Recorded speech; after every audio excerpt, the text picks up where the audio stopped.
ఏ మహర్షులు తపస్సులు చేశారో ఈ తపస్సులు చేసిన మహర్షుల పేర్లు వేరు, కానీ వాళ్ళ తీరు మాత్రం ఒకటే, అందరికీ ఒక్కటే లక్ష్యం.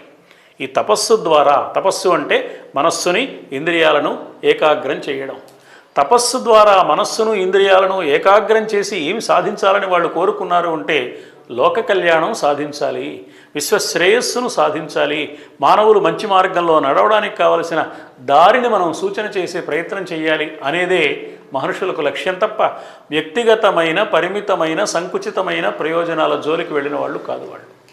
అందుకని ఈ మహత్తరమైన లక్ష్యంతో తపస్సు చేస్తున్న మహర్షులకు వినిపించింది వేదం, కనిపించింది వేదం. వినిపించింది కాబట్టి శృతి అన్నారు, కనిపించింది కాబట్టి దర్శనం అన్నారు. ఎక్కడ కనిపించింది? అదేమిటండి, వాళ్ళు కళ్ళు మూసుకున్నారు కదా, కనిపించడం ఏమిటి అంటే కళ్ళు మూసుకుని వాళ్ళు ఏం చేశారు అని మనం ఆలోచిస్తే భగవద్గీతలో ఒక మాట మనకు వినపడుతుంది. మానవుడు ధ్యానం చేసేటప్పుడు ఏం చేస్తాడు అని చెప్పే మాట. ధ్యానం చేయడం అంటే మనస్సును బుద్ధిని పరమాత్మ యందు నిలకడగా ఉంచటం.